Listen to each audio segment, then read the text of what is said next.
Fala pessoal, estamos aqui com mais um episódio Job da Hora, ou Job da Hora, né? Para quem gosta de falar o inglês certinho, bonitinho. Eu gosto muito de falar Job. Hoje aqui com meu grande amigo Ramos, para os íntimos, ou Ricardo Ramos, para quem não conhece.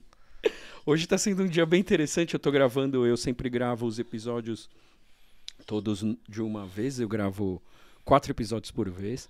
Hoje só com amigos, muito curioso isso. E mó galera do live marketing, muito louco. Hoje a bagunça tá boa, mano. Sim. A gente depois tem que fazer um bate-papo com o Silvio, a gente todo mundo junto, ia ser legal, cara. Ia ser bom, né? Tem histórias pra contar. Nossa, história demais, cara. História pra contar. Ia ser bom mesmo, viu? É uma ideia. É uma ideia a gente fazer com mais gente, misturar bastante. Isso é legal demais. Porra. Mano, obrigado por você estar aqui, velho. Da hora. Eu que agradeço, bom demais. Que legal, velho. Primeiro é um prazerzaço chegar a trilhar alguma coisa contigo sempre. Isso é bom demais. A gente se conhece há tantos anos e também, coincidentemente, a vida profissional é bem parecida, né? Sim. Isso é muito legal, né? A gente tá na mesma área aí, batalhando nessa vida, fazendo o que gosta, né? Que não é fácil. Fazer o que gosta também não é fácil. É exatamente isso. Fazendo o que gosta e o que não é fácil. Porque geralmente não é fácil. Não é fácil. Não é fácil. Ah, beleza, lembrei de você. Nossa, tem um job da hora pra fazer. Lembrei, é sua cara. É assim que chega. É assim que chega. É isso. Ô, velho, eu costumo conduzir as conversas mais ou menos no seguinte roteiro, assim, sem roteiro, né? Mas que acho que é legal trocar essa ideia, dividir essas coisas com as pessoas. Como você começou, né? E de onde você vem, que acho que é legal. Você dá um panorama, assim, porque é bastante interessante, né? E aí, como você acabou chegando nessa vida da atividade atual, que te traz até aqui, né? Até esse momento, né? Ah, beleza. Isso é fácil e, na realidade, é o que a gente é, né? Tudo se trata de algo sempre pessoal. Sem dúvida. Nunca é de outra forma. Acho que eu defino que, tipo, profissionalismo é a técnica e a ética que você usa para fazer as coisas. Legal. Mas o restante são pessoas. Sempre vai ser pessoas. Sempre, né? Não tem outra coisa que vai fazer. É isso que faz a diferença, isso que deixa a gente único. E aí, pô, pra mim, nós somos uma família grande. É verdade, tipo, é verdade. Somos em 6 irmãos. 6 irmãos, né, meu? E aí, assim, tipo, o mais velho vai fazer 54, tipo, não, 53, e o mais novo tem 46. Tipo, cara, é uma loucura, é muita Muito gente. Bom. E aí, vivendo em São Caetano, a gente tinha sempre muita gente perto. Cada irmão trazia 2, 3 amigos. Isso, né? E aí era aquela festa constante. Casa cheia sempre, né, velho? Aí, putz, daí na família do meu pai também tinha uma galera, todo mundo, da minha mãe, todo mundo de São Caetano. Então, quando juntava pra fazer uma festinha em casa, tinha 60 pessoas, 70 pessoas. Sim, uma coisa simples. Simples, tudo era evento. Cara, Natal e Ano Novo com os vizinhos era, assim, emendava Natal e Ano Novo, as festas não paravam, os portões ficavam abertos, assim, mas não é que tinha, 20 pessoas em cada lado. Não, era tipo de parar a rua e tinha mais de 100 pessoas, festas gigantes toda a época, assim. Só que na realidade, eu adorava exatas. Antes de entrar nesse mundo, eu curtia demais exatas. Que louco. Jogava basquete com essa altura toda e o nosso professor Vicente falou assim, cara, eu tinha passado na Olimpíada Brasileira de Matemática para poder... Cacete, eu não lembrava disso não, meu. Defender o time do Etapa como matemática e estudava na Alsina, né? Eu tinha feito uma parte de colégio particular, mas eu fui pro Alsina para fazer o ensino médio hoje, no colégio na época, e eu jogando basquete, o treino era de sexta-feira, e o Etapa também era de sexta-feira à noite. Tá. Aí eu, conversando com o Vicente, ele olhou pra minha cara com esse tamanho e falou assim, cara, matemático!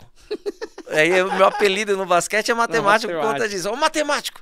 vai fazer matemática. Com o seu tamanho, você vai treinar, vai jogar com a gente, mas, cara, você não vai conseguir ser profissional, né? Naquela época, todo mundo querendo jogar. Todo mundo querendo ser profissional, né? Não... Tipo, tudo bem, me dei bem pra caramba, tanto na faculdade quanto no colégio, jogando basquete e tal, mas pra ser profissional não ia ser ali, não era isso. E aí eu fazia matemática, e quando eu falei assim, certeza, vou fazer engenharia, eu queria fazer engenharia mecânica de produção, tudo mais, só que no Alcina eu já organizava festa, porque festa era muito comum na minha casa. Sim. Então, puta, a gente ia fazer qualquer festa no Alcina, eu juntava uma galera e a gente fazia festas, e aí, vamos viajar pra não sei aonde, vamos fazer, e eu sempre tava organizando. Eu fazia administração, mas eu conhecia quase todo mundo de todas as salas. De todas as salas, né? Pô, a matemática me ajudou porque eu ia fazer, tanto no secretariado quanto no magistério, o Tacava falava para eu ir ajudar ele dando aula, ajudando. Então eu podia sair da minha sala e conhecer mais gente. Então cada vez eu tinha mais gente envolvida e era isso. Fui fazer... Aí eu passei para fazer FEI, Engenharia de Produção, e aí eu sentei com o Marquito. Tá. A gente foi fazer um ano de cursinho. Eu falei, cara, eu não sei se eu quero fazer isso. Talvez eu faça na Unesp ao invés de fazer na FEI para ficar de graça. E fui fazer um cursinho. E ele queria fazer publicidade. Eu sentei no lado dele, chegou no final do ano, ele foi fazer engenharia de produção e eu fui fazer publicidade. Mudou a vida. Mudou com Pô, a gente conversava todo dia do que a gente queria fazer. E ele chegou numa época que ele mesmo falou, ô Ramos, cara, você faz festa a vida toda. Porque daí veio a Twist, eu acabava trabalhando na Twist. Um pouquinho depois, quando fiz, sei lá, 18 anos, eu fui fazer uma festa na Reggae Night, na antiga Reggae Night. Tinha quase 300 pessoas que foram na minha festa com 19 anos.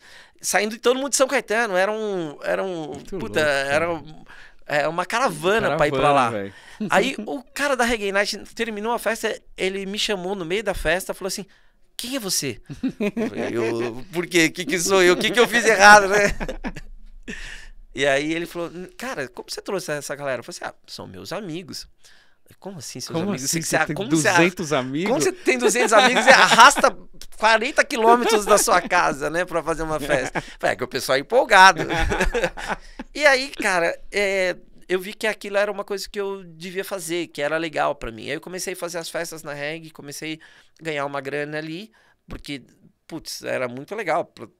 Já saía, já ganhava o dinheiro, já tinha entrada VIP. Quer dizer, né? Você já foi vendo um lance ali. Né? Era tudo bacana. E aí, tipo, os amigos, eu ganhava X na noite, eu transformava em ingresso ou em bebida e levava mais amigos. Porque não era o dinheiro que eu queria a festa, eu queria me divertir com aquilo. Aí, pô, isso é legal, daí na faculdade, eu falei, agora já tem que começar a trabalhar, né? Já tem que pensar nisso de uma forma diferente. E eu fui fazer... Eu entrei na 89. Foi aí que você entrou em 89? Foi aí... Foi no começo da faculdade, assim? Cara, foi no segundo ano. Caramba, meu. Final do segundo ano. É que tinha uma amiga minha que trabalhava na 89, mas mais na área de jornalista, e ela era uma pessoa muito ligada ao meio musical, e ela me chamou, falou, cara, vem cá, trabalhar na parte de produção. Eu falei, puta, eu vou fazer estágio onde quiser. Aí eu trabalhava na 89 à noite, como atendente de telefone na madrugada, eu com o Sandro Anderson, o nosso saudoso. E eu trabalhava com ele de madrugada. Eu fazia, de manhã eu trabalhava numa TV comunitária no Tatuapé, que tinha um espaço Serete lá, era uma TV comunitária que já fazia ligado as coisas à música. Que legal isso. E aí eu ficava o dia inteiro lá, ia pra faculdade, saía da faculdade um pouquinho mais cedo para entrar na 89. Caramba. E aí ia até de madrugada na 89 e fui tocando desse jeito. Aí começaram a partir os shows. E assim, eu saí da 89 em 99 e no final do ano, no começo do ano 2000, eu já estava com a minha primeira empresa. Porque aí eu comecei a defender, respondia pelos direitos da família do Renato Russo em São Paulo. Tá. Foi assim que começou, então. Eu já comecei a fazer os shows, eu levava os caras pros shows. Você cuidava de direito autoral, por exemplo? Na 89, ficou um pouquinho diferente, porque como eu comecei a fazer os shows na 89, só que eu era estagiário lá, ganhava muito pouco, né? Aí os caras da Mercury e da VR, que fazia muito as ativações, desde merchandising e tudo mais, chegou e falou, pô, quer trabalhar com a gente? Aí eu comecei a trabalhar com eles um período, e aí eu já assumi a primeira parte da empresa, que seria fazer os direitos do Renato Russo para algumas coisas. Na realidade, a irmã do Renato, ela tinha um grupo vocal chamado Espíritulos de Porco, e eu era empresário deles. Caramba, e aí a gente começou a fazer alguns shows de Sesc e tudo mais, porque eu já estava muito entendido no show.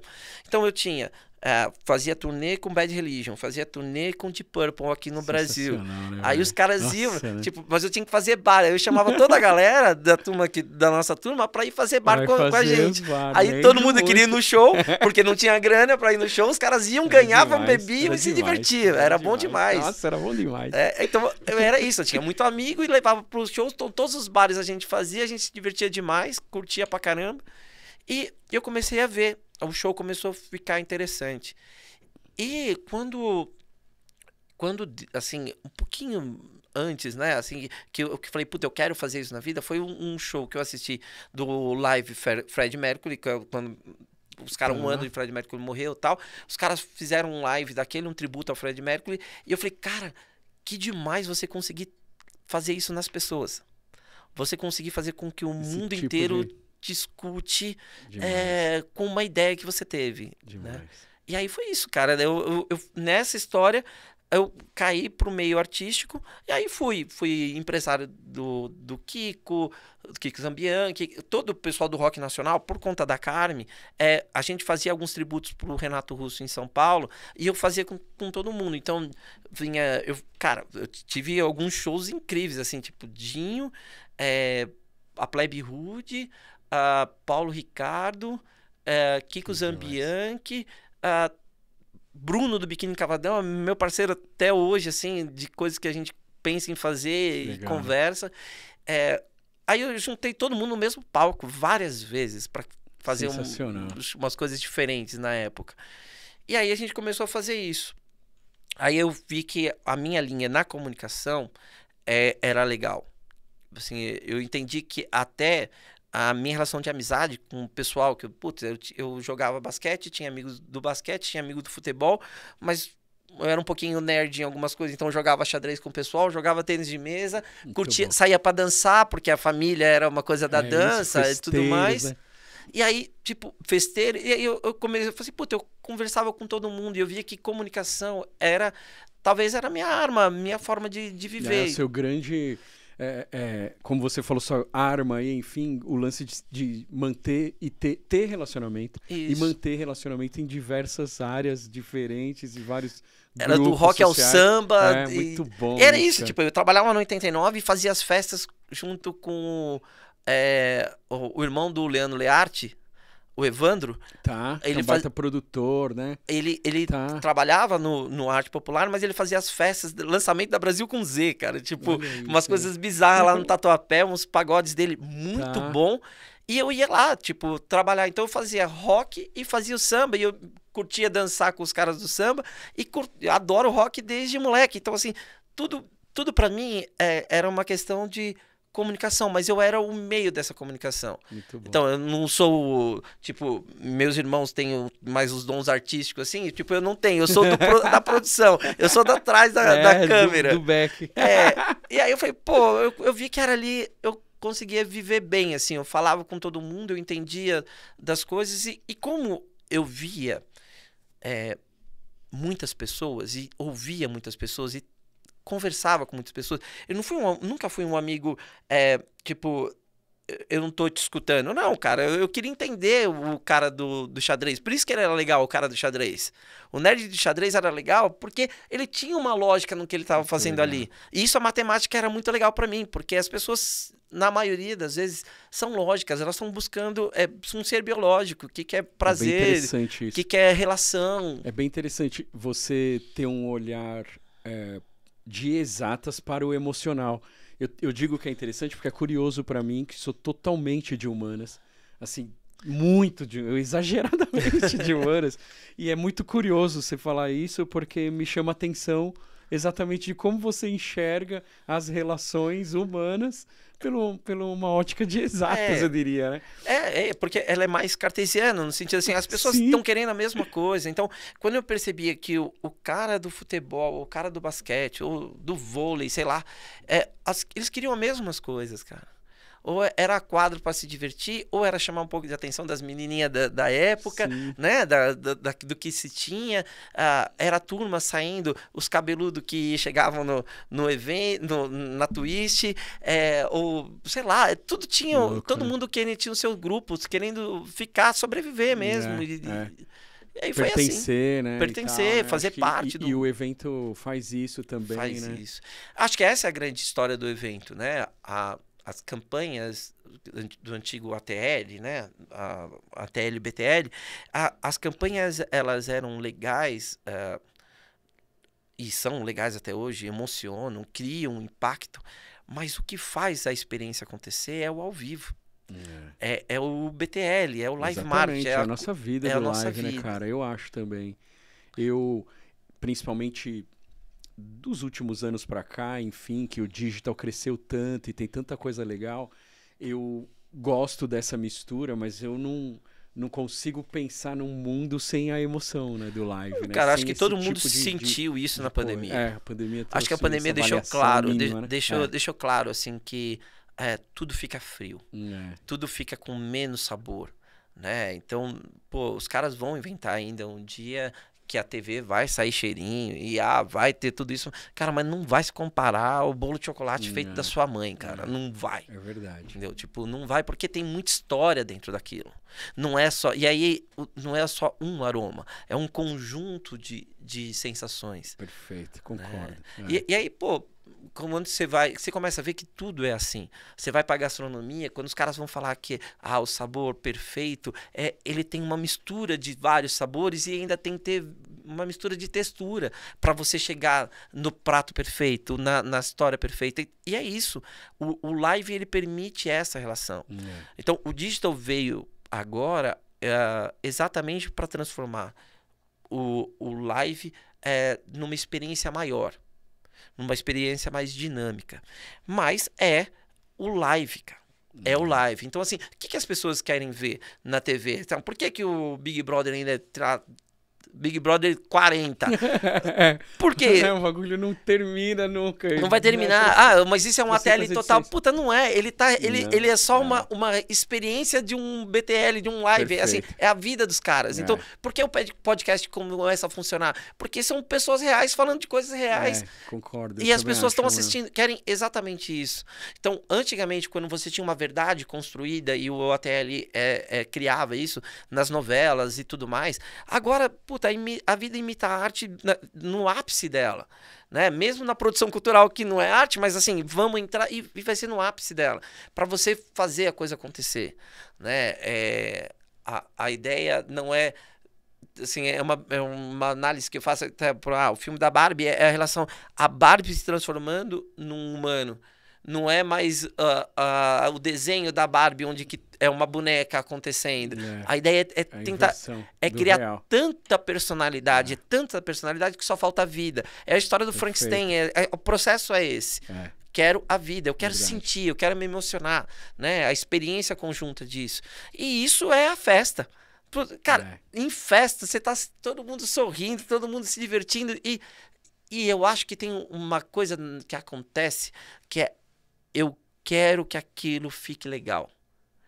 Numa festa, ninguém vai pra festa pra ficar triste. O desejo também que motiva tanto, né? É verdade. Pra levar pra uma coisa que seja boa, minimamente boa, né? E feliz. Você vai fazer um show. Você vai tocar bateria, você vai com tesão, cara. E o cara que tá querendo ouvir, ele quer ouvir uma música também pra sentir isso. Então, é uma troca muito verdadeira. Na história, assim, eu tô disponível, tô disposto a virar uma coisa legal. E aí o outro fala eu também. E aí a coisa funciona. E aí funciona, porque combina, né? São dois desejos importantes para combinar, né? Isso eu acho que é a essência. É óbvio que quando a gente fala do trabalho, fica parecendo, então, que a sua vida é linda, né? Perfeita. Não, é muito pelo contrário. Exatamente por ser live marketing, você tem dor. Como na sua casa. Você ama sua filha e sua esposa, mas, cara, não é só flores. Existe uma rotina, um processo muito sério de você educar, de você ser educado, de você ter os seus limites e dentro do mundo do live marketing continua igual. Eu acho que ainda tem até um porém que o digital tá fazendo essa transformação, porque as agências começam a se posicionar de forma diferente, mas você tem uma relação que a gente ainda, o live marketing era o patinho feio ainda. Porque você tinha 90% da verba para fazer o ATL ali e os 10% que ia sobrar para você fazer 1000 ações, ativações daquela marca. Poxa, como... Cara, lá eles vão gravar. Eu sei, cara.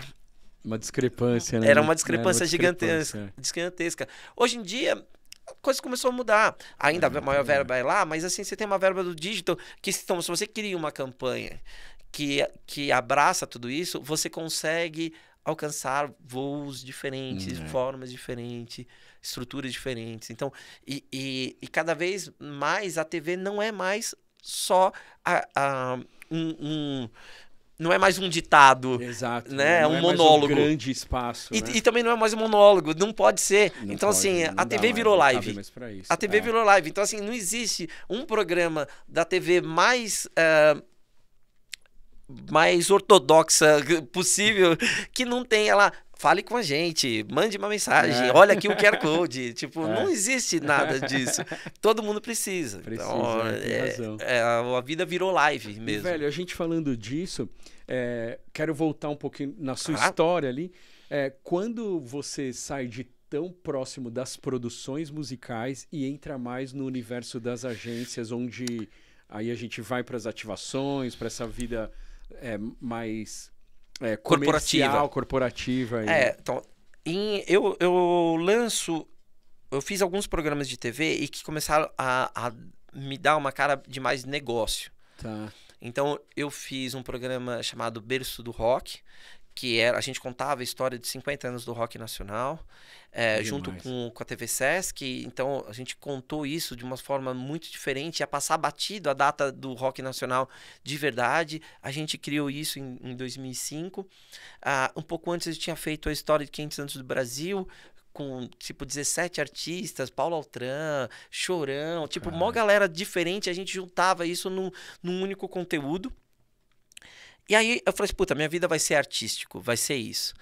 Em 2007, cara, ia ter um festival em Paranapiacaba, Festival Internacional de Inverno de Paranapiacaba, só que uma agência tinha me chamado para fazer a parte artística, mas eles queriam um pouco mais de negócio. Então eu já era um cara mais sênior, era moleque ainda dentro olhando hoje era só moleque, mas eu olhei e falei, poxa, legal, dá pra fazer isso. E eu fui coordenar o evento como um todo. Tá. Então eu tava com um olhar artístico de como a gente ia transformar o evento em ser era um evento que ia muita gente tinha 35 mil pessoas e que consumia R$5 na época por cabeça. Tá.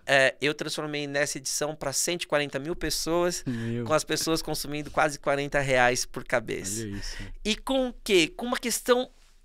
o time fez isso, mas porque os caras compraram a relação de que era um evento para a família como um todo, mas aí eu vi a parte do consumo, quem ia consumir aquele produto, como eu transformava o meu produto artístico, dando qualidade para ele, sem tirar aquele público que já ia, mas que eu conseguisse construir para todo mundo. Então, nesse momento foi quando eu me senti gestor de verdade. Eu já tinha feito várias produções, tinha 1000 experiências, mas quando eu falei assim, modelo, né? Peraí, que agora são 140 mil pessoas em 2007, em Paranapiacaba, sem nenhuma condições, assim... Nada de infra monstruosa, nada, nada. Um evento meio público-privado, onde você, tipo, era ameaça de fornecedor que tinha ganho uma licitação. Aquelas coisas. Tipo, cara, e aí eu falando...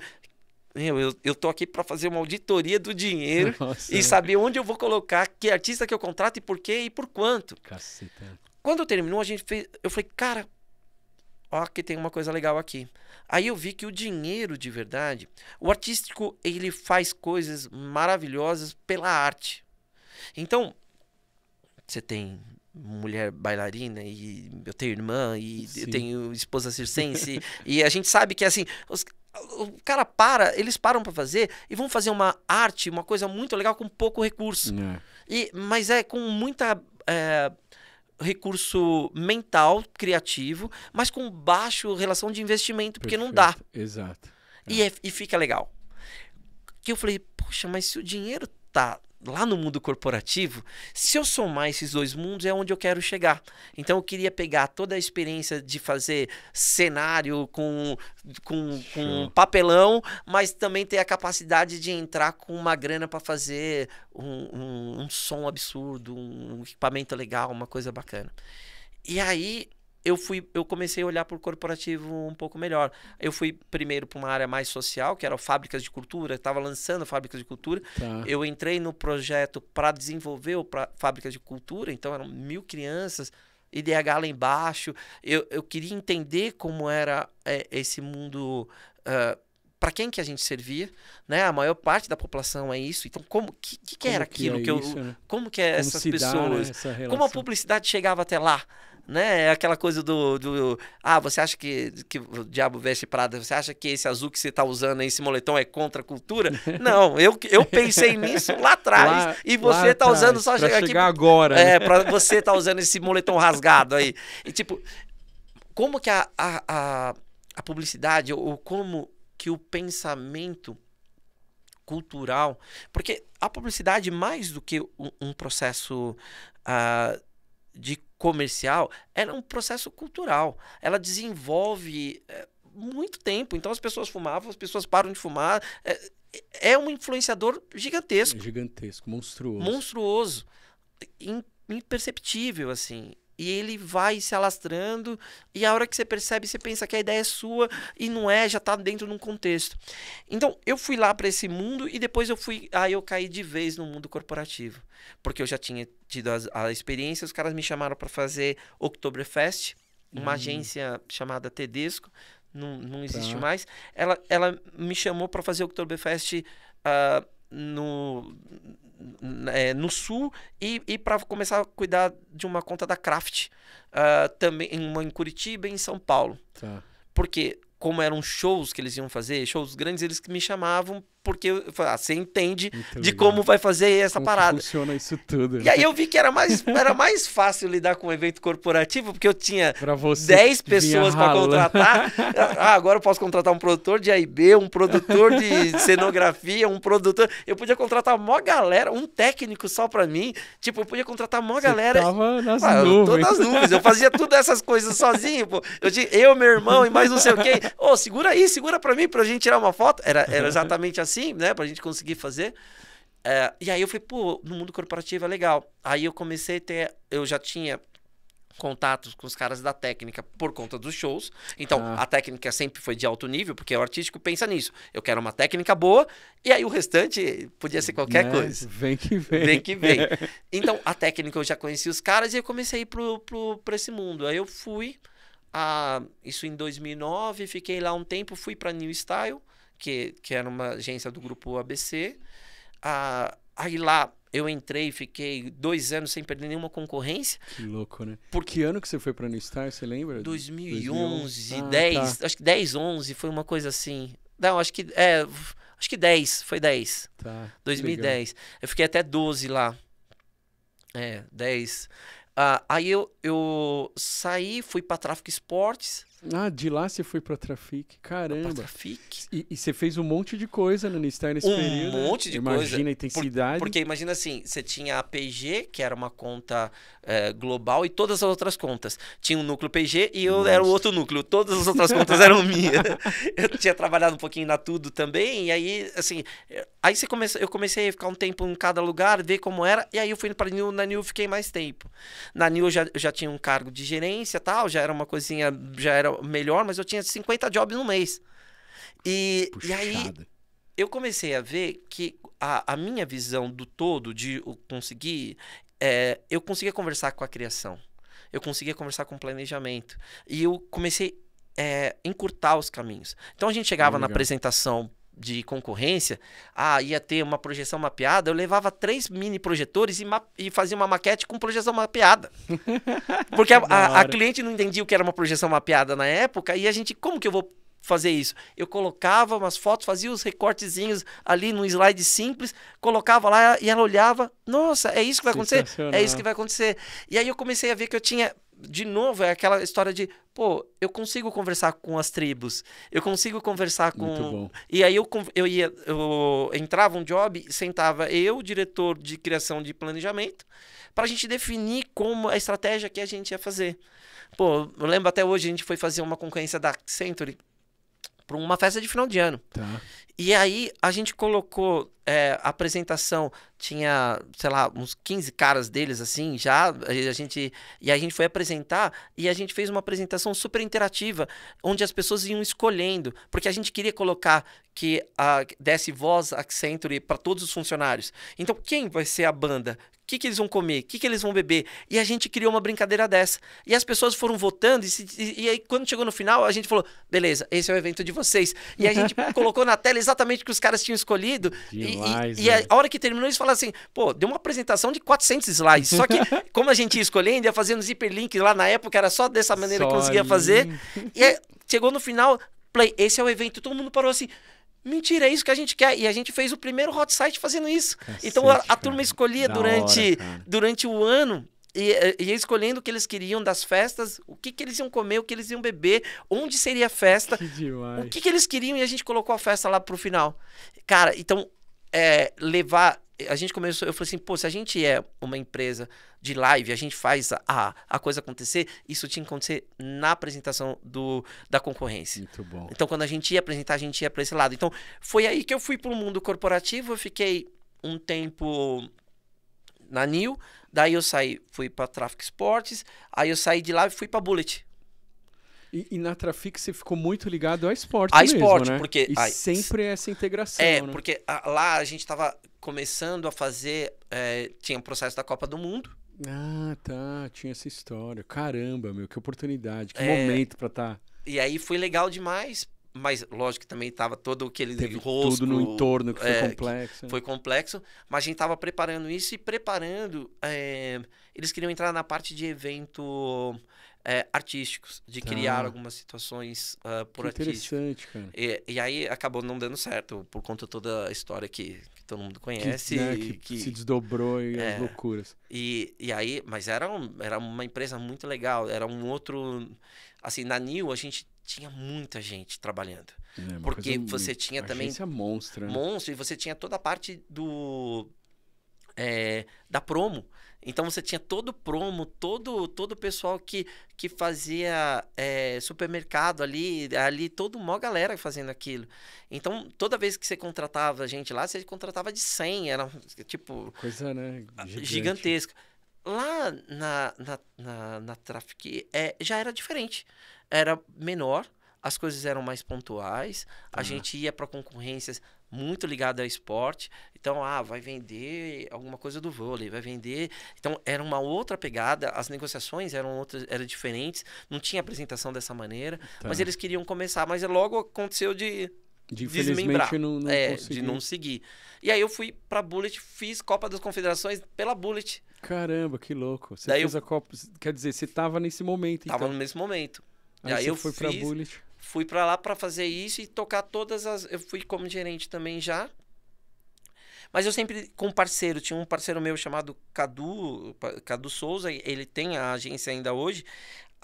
a gente ficou lá 1 ano e pouquinho também, Tá. e aí a gente abriu a lacuna, porque eu falava assim, cara, para onde eu olho, eu via que existia uma lacuna entre a técnica e a arte. Assim que se deu o nome, eu nunca, é assim que se deu o pensei. nome. Que legal. E era uma lacuna com 2 L's, exatamente para formar uma Lembro lacuna. do logo, lembro. Então, foi desse jeito. Eu criei o nome pensando nisso. Que eu falei assim, cara, existe uma lacuna no mercado. E a gente não ia atender cliente final.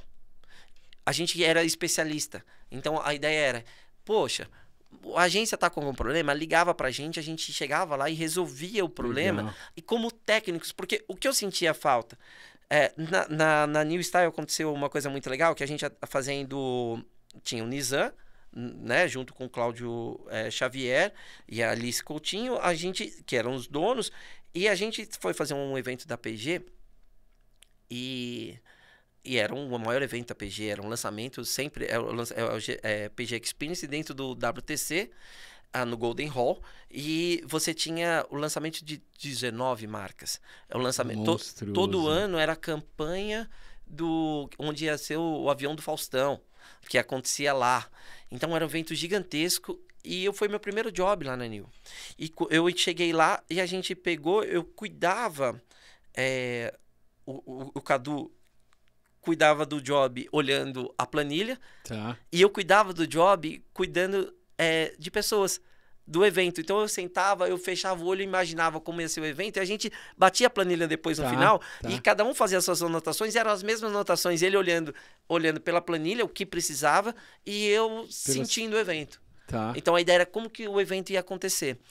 E aí eu comecei a ver que meus pitacos na parte criativa do evento, porque não era um criativo do nada, era um criativo ligado à execução. Eu sabia o que cada pessoa ia precisar. Sem dúvida, perfeito. Aí, cara, a gente brinca até hoje, assim, uma galera nossa que eles brincam, foi o Nizam que falou, né, Ricardo? Porque a gente tava num evento e a gente ia fazer uma passagem com o Nizam antes de abrir o evento para os clientes e tudo mais. A gente foi andando e aí o Nizam tava junto e a gente explicando o evento para todo mundo, né? Mas aquele monte de papagaio, todo mundo querendo saber, junto com o Nizam olhando. E aí eu falei, cara, Nizam, você não acha que é melhor desse jeito? E ele falou, acho que é melhor desse jeito. E aí, só que eu já tinha falado e todo mundo não queria, porque era a produção falando, né, cara? Aí a hora que foi isso, cara, a gente começou a brincar, porque daí a gente começou a definir e para todo mundo aceitar. Poxa, no dia que a gente fez a VT com o Nizam, ele falava que era desse jeito. Aí ficou uma brincadeira na produção de que o Nizam falou. O Nizam falou, cara, o Nizam falou. E a gente só definindo, mas a gente sentia o evento. O evento foi um absurdo sucesso. Que legal. Assim, pra você ter uma noção, hoje, no WTC, se você for lá no Jumbão, no elevador que eles têm, o manual lá saiu desse evento que a gente criou. Caramba, porque quebrava o Jumbão toda hora, tinha problema. A gente fez um manual de logística para conseguir colocar as coisas lá dentro. Caceta, olha só, né? A gente tinha no evento, 80% dos videoalls do Brasil estavam dentro do evento. Cacete. Então, que coisa gigante, cara. Gigante, com muita coisa acontecendo. E aí, eu comecei a ver que eu gostava dessas coisas grandes, e a New proporcionava isso. Então, depois tinha Carnaval de Salvador, MacGyver, vamos fazer projeção no mar, vamos tirar a barba do Bel. Aí era esse tipo de coisa. Então, cada hora chegava uma coisa. E quando a gente foi para a agência, quando criar a nossa agência, a gente percebia que o meu papel de ver essas lacunas e fazer essas pontes. Então, eu fazia a ponte do cara do futebol com o cara da dança, eu fazia a ponte da criação com o cara da produção. Eu fazia essas linguagens funcionar. E a gente começou a ganhar concorrência porque eu mostrava para o cliente final que aquela luz não ia ficar presa. Não tinha o elefante no teto ali. Para ele ficar ali, tinha que ter uma estrutura para acontecer. Então, tudo que a gente mostrava, era quase um Mr. M, que a gente mostrava no lado contrário de como aquilo ia acontecer. Só que, tecnicamente falando, então não era um criativo fazendo e depois vende e deixa que a produção entrega. A gente entregava na concorrência e o cliente começava a se sentir mais seguro. Então, a gente começou a fazer esse serviço para algumas agências. Fizemos isso para The Market Store, que tinha o Salão do Automóvel. A gente fez isso em 2014 para eles, no Salão do Automóvel para eles. Inter de Outpromo, a gente fez vários lançamentos, tanto para Warner, tanto para Motorola, a gente fez... só que era através deles. Sim, sim. A gente não aparecia.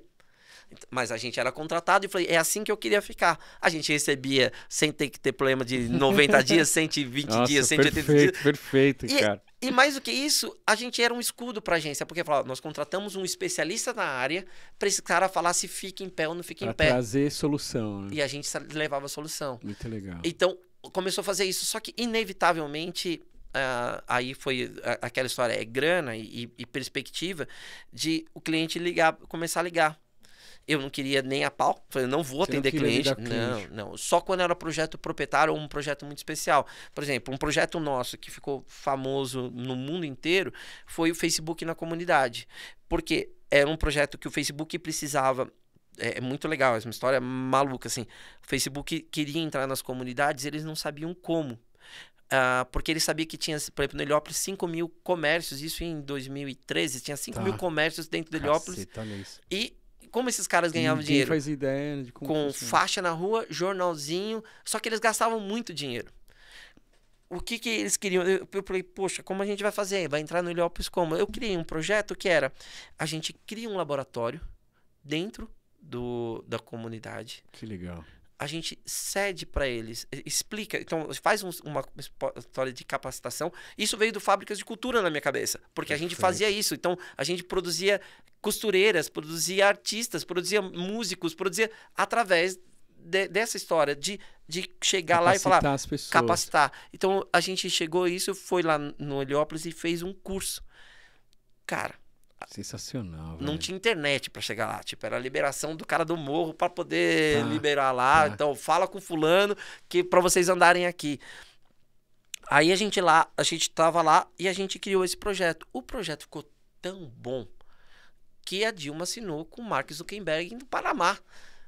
Só que daí, como a gente foi contratado pelo Facebook, mas não como agência, mas como um projeto para eles, então o crédito era do Facebook, mesmo tendo saído da gente. Sim. Então a gente podia usar isso para vender a hora que a gente estava com para portfólio, mas eu não podia divulgar isso como assinado uma campanha. Mas, cara, foi animal. Então, esse tipo de cliente eu queria. Aí a Ambev bateu na nossa porta. Só que a Ambev, a New Style atendia, a Outpromo atendia, maior galera atendia. Meus próprios clientes, eu falei, cara, eu não vou atender. Começa a entrar um conflito de interesse. Conflito de interesse que não funciona. Eu não vou atender. Não, vamos. Porque assim, a agência na época, vai sair de 500 mil por ano para 2 milhões. Você não vai? Você tá louco?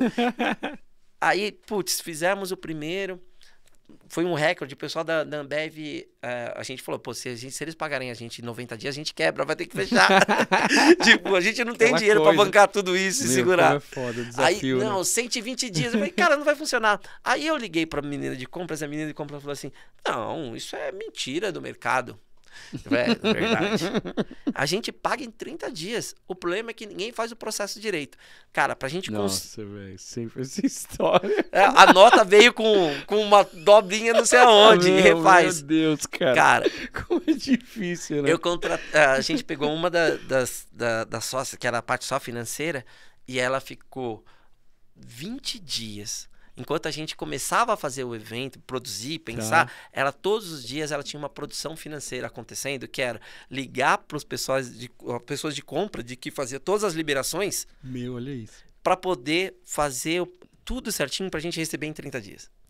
E a gente recebeu. A gente falou que a gente devia ganhar uma estatueta. Não pelo job, mas por ter ganho. Eu tô esperando você concluir essa história e falar que não deu certo. Não, agora deu certo, isso cara. É inédito. Deu certo. Isso a gente incrível. recebeu. Eu falei assim, cara, agora a gente é uma lacuna no mercado. Agora a gente preencheu a lacuna. Caramba. Conseguimos receber da Ambev em 30 dias. Quero ver quem fez isso. Nunca ouvi isso. Mano, e a gente recebeu, mas foi muito legal, assim, porque a gente ficava horas no dia falando com vários departamentos para poder fazer o sistema certinho de como eles tinham que fazer, e aí foi tudo, a prestação de conta foi perfeita e recebeu. Demais.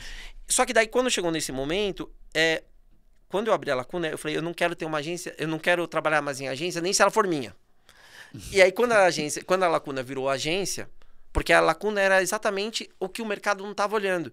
Mas quando a gente transformou em agência, eu falei... Foi inevitável. Foi inevitável, passo, eu falei assim, então eu tô fora. E aí eu saí.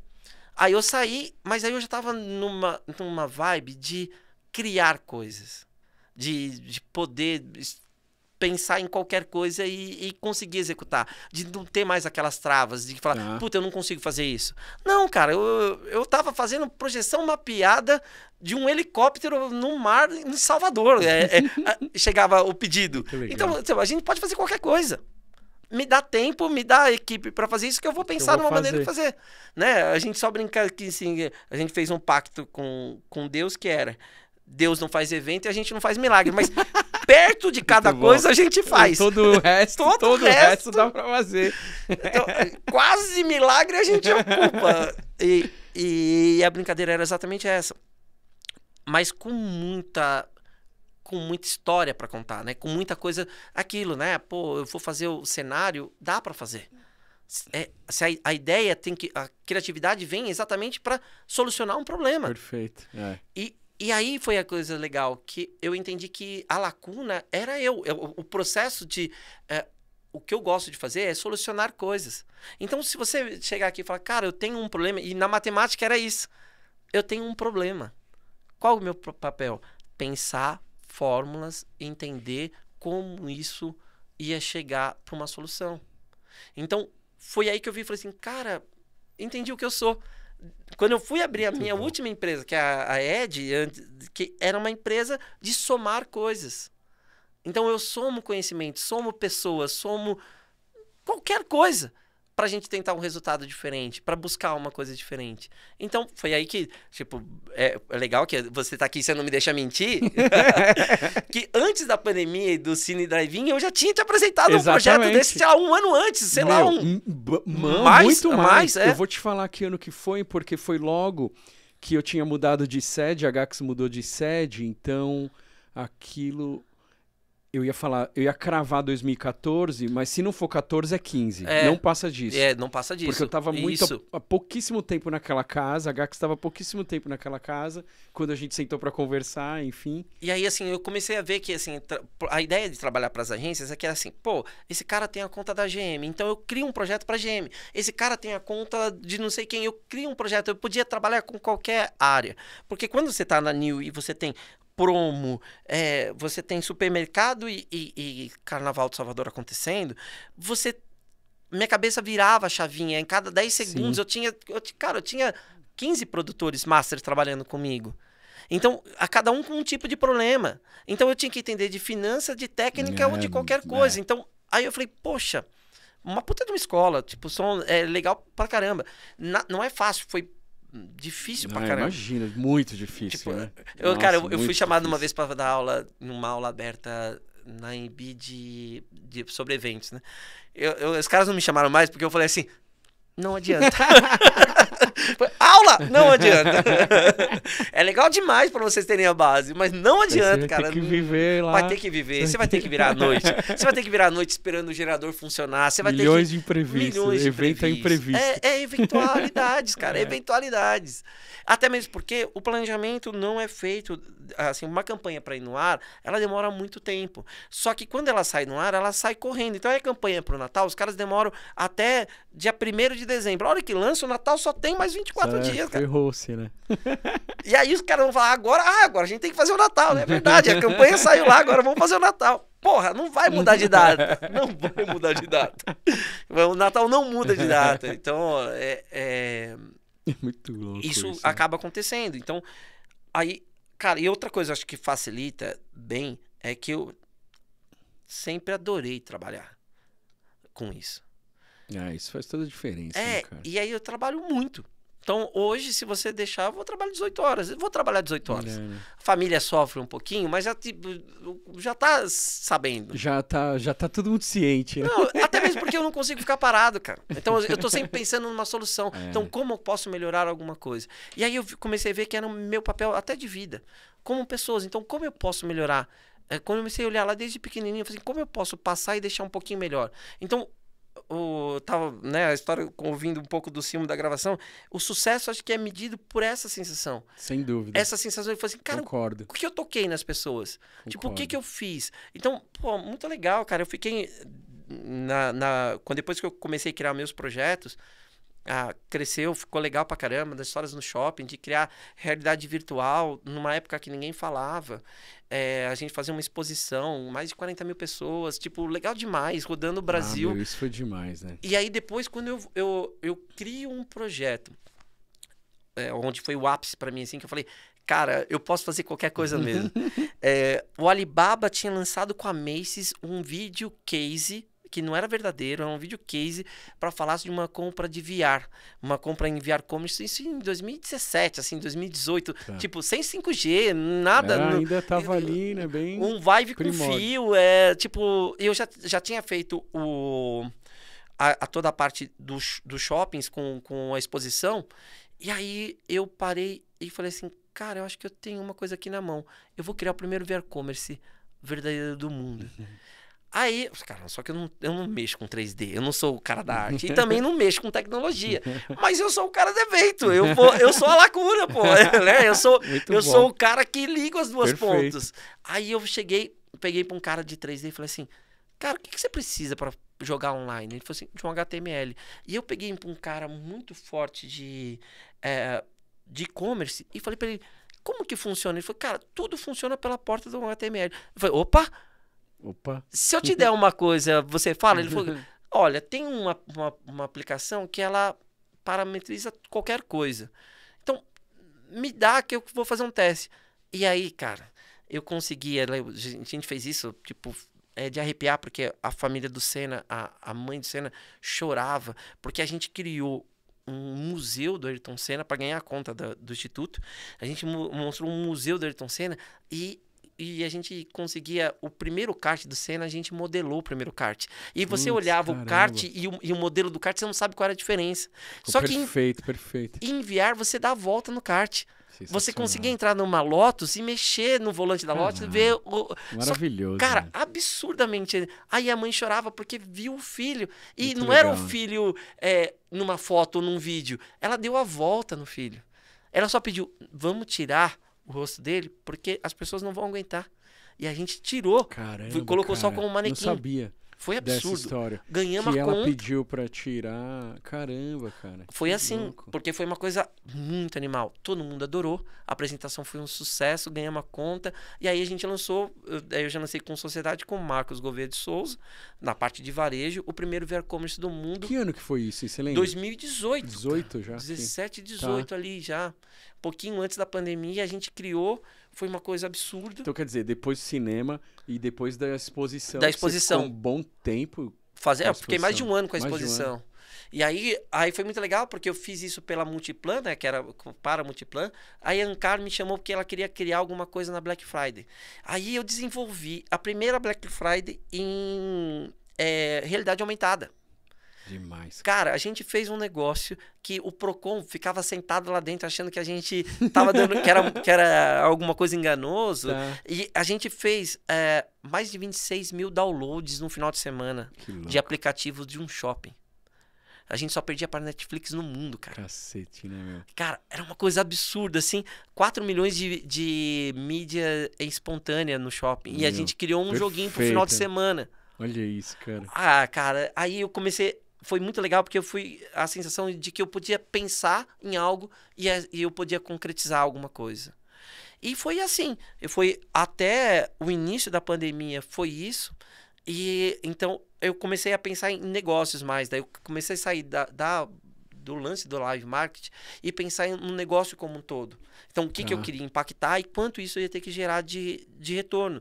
Porque eu acho que o grande mal do live marketing, do mundo da publicidade, é que mensurar o resultado nunca foi fácil. Sim, então, nunca foi fácil, perfeito. O digital começou a ser muito legal porque ele começa a mostrar quantos impactos você teve com aquela ação. Exato. E aí tanto é que começa a ganhar mais notoriedade e as pessoas começam a colocar mais dinheiro no digital. Por quê?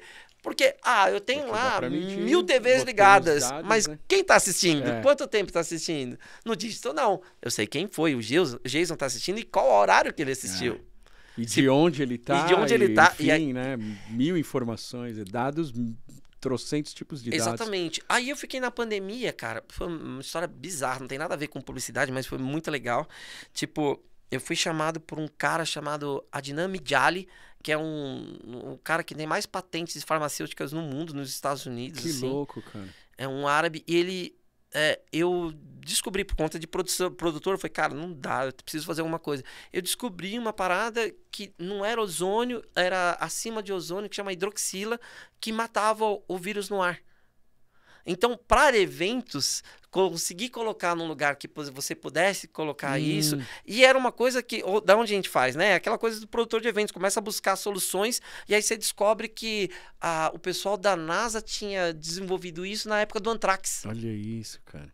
E aí, eu comecei a ver... Cara, chega um dia eu recebo uma carta do governo americano no meio da pandemia que eu poderia entrar nos Estados Unidos para falar sobre isso, um seminário com cientistas. Eu falei, cara, vocês estão de brincadeira comigo. Eu sou um publicitário, meu amigo. Que eu vou fazer o que lá? Muito bom. Eu só entendi o problema. A minha ideia era só entender o problema. Era só ouvir a outra pessoa. Era só criar. O que esse cara tá esperando? Ele tá querendo um pouco mais de conforto, ele tá querendo um pouco mais de segurança. Tá todo mundo com medo. É um momento... super, né? E aí ainda tá lá lutando com a patente ainda, a gente tá lá, um dia eu posso ficar rico, você pode ser um amigo de um cara muito rico um dia. Vai ser chique, esse dia vai ser bom. Mas por que eu contei isso? Porque a importância disso é a história de pra que você serve. Então, eu entendi que um produtor era o cara que ele ligava as coisas do intangível para aquilo transformar em impossível. Então, o nosso trabalho é com muita técnica, com muito esforço, conseguir fazer. E quem fazia isso? Pô, o cara que fazia a massa virar pão. O cara, sabe, as pessoas... Sim. É o trabalho real. É o cara que planta a semente e tira a comida depois dali, entendeu? Então, é esses caras que transformam. E a parte do live marketing é exatamente isso. É uma ideia, é um desejo, é uma necessidade, e que você faz esse mix com um monte de pessoas, com um monte de história, e você dá o formato aquilo, envelopa e entrega pro cara. Através de um evento, através de uma ativação, através de uma sensação. É isso que a gente faz. Mas a ideia é sempre tocar o outro. Cara, quando eu descobri isso, por isso que eu falei, a hora que os caras, governo americano me chamando para falar sobre que legal química, isso, cara, eu falei, cara, disso. Meu, que da hora isso. Foi a pandemia inteira criando esse tipo de situações, assim, tentando resolver uma parada. E aí vai estudar, e é o que o produtor faz. Puta, eu não entendo da farmacêutica, mas eu vou ter que estudar para entender aquilo. Então, aquela vida, né? E você tá aberto. Mergulhar, né, para entender as coisas. Mas você tá aberto. Não adianta você mergulhar fechado. Você tem que mergulhar sem tentando entender aquilo que tá acontecendo. Perfeito. Então, eu comecei a ver a importância do momento. Então, assim, a minha ideia é sempre ter o processo de experiência. Então, com a minha família, a ideia é, quando a gente tá junto, o que eu posso ter de melhor, assim...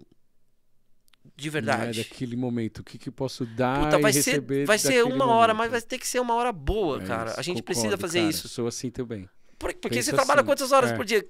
Cara, eu adoro seus vídeos, você saindo da agência, tipo, 1 da manhã, dançando. Que vida, né? A família tá onde? Já tá dormindo, já enfim, foi. Então, quando você encontrar com elas, tem que ser do caralho.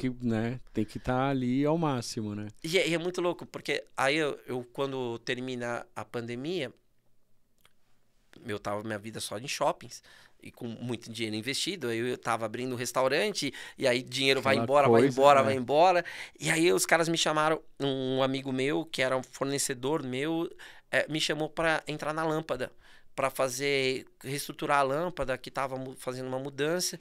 E isso é agora, né? Um ano e meio atrás, um ano e pouquinho. Logo acabou a pandemia, quando começou a voltar a nossa vida. Eles queriam, eu falei, cara, não quero mais. Eu falei que eu não ia entrar numa agência nunca mais na vida. Mas ele, não, é diferente, você só vem de vez em quando, só vem para resolver aqui, vem porque eu tô com um problema aqui. Daí eu fui com a história de resolver problemas de equipe, de ganhar mais concorrência, de entregar uma qualidade melhor. Então eu tinha essa liberdade, eu falei, cara, eu não quero cargo nenhum, eu quero entrar e sair sem ninguém me ver, porque eu não queria mais aquela história de 20 horas na agência, 50 pessoas e tipo, não era aquilo que estresse, né? Absurdo. Muito alto, né? E aí fui tocando desse jeito, mas a ideia já era criar projetos proprietários para trabalhar com a Lâmpada. Então, agora tem um mês e pouquinho, eu saio da Lâmpada para poder fazer isso, para poder fazer em várias agências. Principalmente, assim, a ideia era criar coisas para pessoas que estão afim, que precisam de solucionar, ou eu falei, pô, é o meu momento de fazer isso, de chegar nesse ponto de novo. Só que daí, esse cara que me levou para a Lâmpada sai e monta a It's On. Ah, é aí que você chegou na It's On. Chegamos na It's On. Exatamente. Porque eu tô na Lâmpada, tava com você na Lâmpada. Por isso que me surpreendi aí você contando. Falei, caramba, meu, já temos outra mudança. Mas aí é legal demais, cara, porque assim... Ramos não para, jamais. Não dá pra parar, pô. Quem tem filho no Brasil não dá pra parar, pô. Isso mesmo. A It's On, ela nasce de 3 profissionais, principalmente, que é André Luiz, que era um dos donos da Apple, da KSR e tal. Do Thiago Lara, era CMO da Kia. Tá. E do Ferreira. O Rodrigo era CEO da Momentum nos últimos tempos aí e tal. Então, todo mundo de 20 anos de mercado e que se somaram para fazer um Customer Experience. Muito legal. Né? Então, a ideia é a experiência do usuário, a experiência de consumo mesmo. E tudo é pautado em dados. Porque a ideia de você... Pô, o Thiago é muito legal, o Thiago é professor em universidade e tudo mais, e uma das teorias dele foi assim que o mundo inteiro parou de ser criativo quando parou de ter CMO virando CEO, e sim começou CFO virando CEO. Cara, então as nossas discussões são filosóficas, são técnicas de pegar relatórios e entender os relatórios, dos números científicos do mais... Puta, volta naquela história da matemática, olhando para uma... Então, olhar para dados, que é assim, sem achismo. O slogan nosso é sem achismo.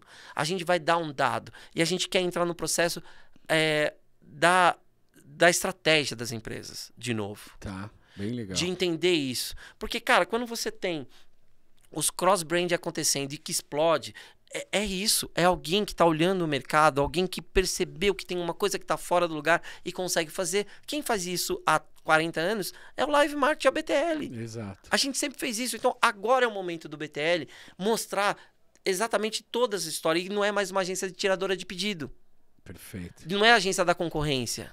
É. A gente não pode ser mais a agência que ir lá na concorrência aceitar 10 concorrentes para fazer para aquele job. Nossa, por conta do budget. Desgaste gigantesco, né? E vai. Então, aí a gente criou... Desprendimento de energia, assim, de absurda. todo mundo. Então, a It's On, ela vem para criar esse tipo de coisa. A experiência com estratégia. É onde você fala, puta, It's On. E muito legal. Essa é a chamada da empresa. Então, e aí eu sou head de negócios lá, pensando nisso. Pensando em 500 projetos que existem aí, que o cara que tem um bom projeto e não tem a grana e a gente vai aproximar de um patrocinador, ou um patrocinador que tem um problema de como comunicar a marca para determinado setor, para determinada região, e a gente construir isso junto com o processo de estratégia. Independente se tem uma outra agência. Porque não é isso. Eu não quero tirar o trabalho da agência ali. Não é, muito pelo contrário. Eu quero, o que eu posso fazer para a sua agência aparecer mais? Para tirar a experiência e cada um ter o seu valor, sabe? E aí a gente tá vivendo essa história. Esse é o momento. É o momento. Que legal, meu. Você começa a descobrir milhões de coisas que acontecem, né, no Brasil, de eventos muito segmentados, só que você consegue fazer um processo de ativação ali que não é visto. Os caras juntam uma grana para juntar as pessoas certas para ir num lugar, mas essas pessoas certas já estão em algum lugar fazendo alguma coisa. Então, se eu for até lá, fica mais barato para todo mundo e mais legal para eles. Então, do que mobilizar. Então, assim, em alguns momentos a gente vai conseguir criar e entrar na estratégia real com os clientes. E a partir disso, todo mundo... Porque não tem mais aquele budget do salão do automóvel que vai gastar 50 milhões para fazer 10 dias de feira. Acabou isso daí. Esse mundo acabou, né, cara? Esse mundo acabou. Então, agora a gente precisa dar jeito. E quem dá jeito volta para ser a gente. Muito legal. E me fala uma coisa, vocês estão direto com o cliente e com as agências, é isso? É um pouco disso. O processo é ser direto com a estratégia. Então, assim... Onde ela estiver. Onde ela estiver. a estratégia. É onde, assim, é muito onde está a necessidade. Eu entro para fazer negócios e principalmente novos negócios. De lidar, de olhar no olho do olho com o diretor do hotel e falar, cara, eu quero fazer uma coisa diferente. Se não dá para você falar que o seu cafezinho vai custar R$10 cada café. Pô, eu tô com 1000 pessoas na sala, você quer que eu tire desse hotel? Aí o cara fala, é verdade, eu não preciso cobrar R$10 o café, eu posso cobrar 7, já ganho bem. E não é a negociação pela negociação. Perfeito. É a negociação olhando pelo todo. Para viabilizar, né? O café vai ficar melhor, o cara vai curtir tomar o café no meio da tarde. Então, quando você cria pela necessidade real do evento, todo mundo com o imbuído de fazer melhor. Então, qual que é a história? Puta, eu tô aqui para fazer o meu melhor. Você tá aqui para fazer o seu melhor? Então, você pode falar o que você quiser, que eu vou tentar entender isso de uma forma que você tá tentando me melhorar. Pra gente tocar a parada junto. Muito então, bom, muito é bom. isso. Que legal, cara. A gente tá... Então, vai ter bastante coisa com o cliente. A agência é uma agência nova, tem 1 mês. Vocês começaram agora. Agora. E daí, assim... Daí eu não tô na área de produção, tá sendo uma coisa nova, mas isso é uma coisa legal também, porque a agência... Uma novidade, hein? Né? Mas a ideia é que a agência seja um processo de ágil, no sentido de a ideia pode vir de qualquer lugar. A criatividade não tá num canto. Então, o briefing é feito desde do assistente de produção com o CEO na mesma mesa, para a gente poder conversar e todo mundo ter um olhar, porque ser multidisciplinar de verdade é aquilo, né? Puta, é o cara do futebol que sabe o que é falar o que é um rolinho. Só que se eu falar rolinho por uma outra tribo, não vai funcionar. Não vai entender. Como eu comunico as coisas para cada tribo? Então, a gente viu que olhando as pessoas, chamando as pessoas para a mesma mesa, você encurtava caminho. Então, a parada é essa, a gente conseguir encurtar caminho olhando no olho, abrindo de coração para coração e vamos trabalhar. Meu, sensacional, velho. Gostei pra caramba dessa ideia. E eu acho que é um caminho, ouvindo tudo que a gente tá conversando aqui, enfim, né? É um caminho, você aprimorou o que você teve lá na Lacuna, talvez, né? De alguma maneira, e adaptou para um momento... atual, vamos dizer assim, com tantas mudanças que a gente teve nesse curto espaço de tempo. Estou falando muito ligado ao nosso tipo de negócio, de live, por fato da pandemia, por fato da tecnologia e tantos avanços rápidos que aconteceram. Sim. Eu acho que vocês estão tirando o melhor proveito disso, né? Essa é a ideia. Bem legal. E tá embasado tecnicamente sobre aquilo. Tá sabendo... É uma soma de várias coisas que cada um foi vivendo, as dores que foram vivendo, e você fala, puta, mas como a gente resolve isso? Puta, resolve isso sendo extremamente transparente. Tipo, a minha dor é a mesma que a sua. Né? Então, quando não é, puta, mas você sabe o que é sentir dor. Eu também sei. Então, como a gente resolve essas dores? Né? Então, acho que é um aprimoramento, mas se você pensar, existe o tempo certo das coisas também, né? Então, assim, a Lacuna talvez não funcionou, mas você tem momento certo das pessoas. Também tem isso. O cinema, verdade. Tipo, 4 anos antes, sabe? É o VR Commerce antes de ter o 5G. Antes de ser possível fazer daquela maneira. Então, é você entender que, se você olhar certinho, é previsível o que vai acontecer.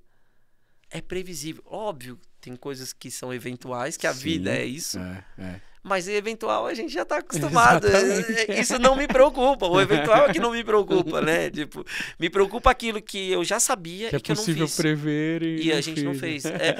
E se você for ver, na maioria dos problemas que a gente tem, é exatamente aquilo que poderia ser previsto.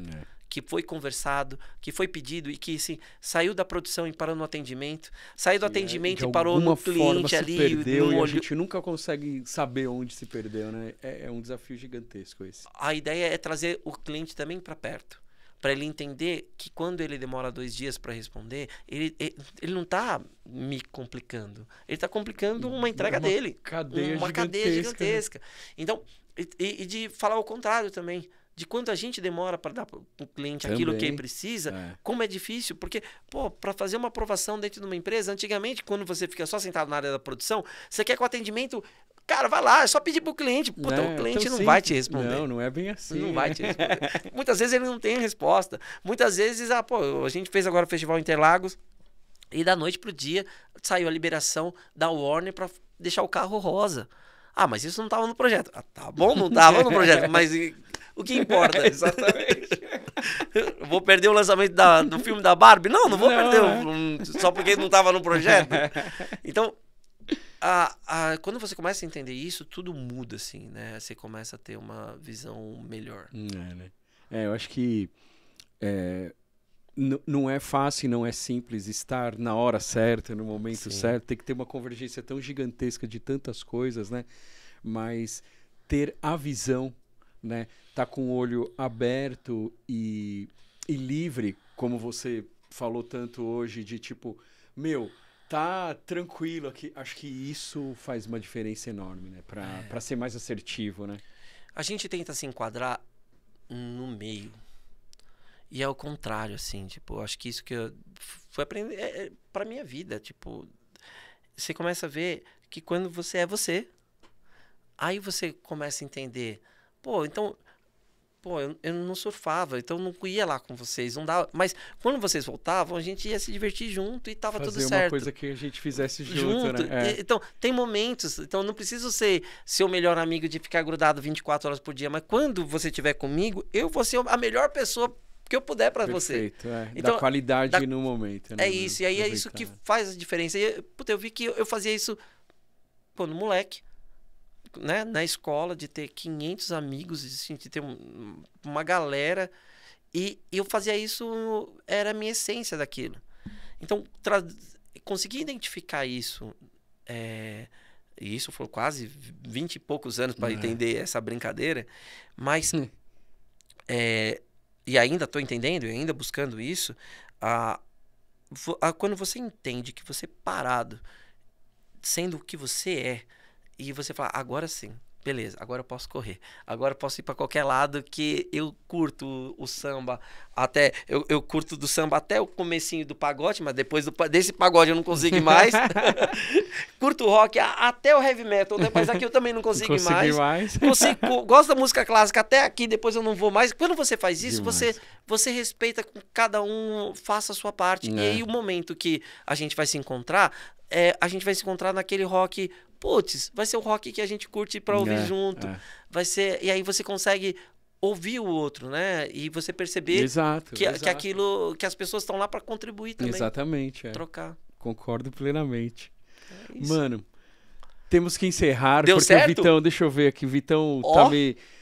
o Vitão já me chamou aqui, já piscou a luz, eu não sei se você viu. Ele tá dando mil jeito aqui de encerrar essa conversa, é difícil Parei. Eu falei menos, eu tentei falar menos, mas eu falei muito, cara. Não, mas eu acho que isso é muito bom, a gente fala bastante. Velho, agradeço demais. Cara, mano, que da hora, que conversa muito bom estar aqui, a gente quando poder você quiser, a bater gente papo. Fala de algum tema. Eu acho que cabe mais episódios. Mas um sucesso, cara, eu acho que a primeira coisa cara, é muito bom ver você fazendo o que você faz. A gente se encontrar é bom, né, velho? Cara, é muito bom. Mas é legal ver você dedicado, cara. Isso é bom. Assim, o tesão naquilo que você pega pra fazer, isso que é o real. E eu vim por conta disso, porque assim, era bom demais se encontrar e eu sabia que ia ser bom demais o papo. Agradeço demais, velho. Bom pra cacete, meu. Muito bom se encontrar. Gente, obrigado por mais esse episódio aí, quem acompanhou a gente até aqui. A gente fala bastante, mas eu tenho certeza absoluta que vale muito a pena. Agradeço aí vocês nos acompanharem. Até o próximo. Até mais. Tchau, tchau.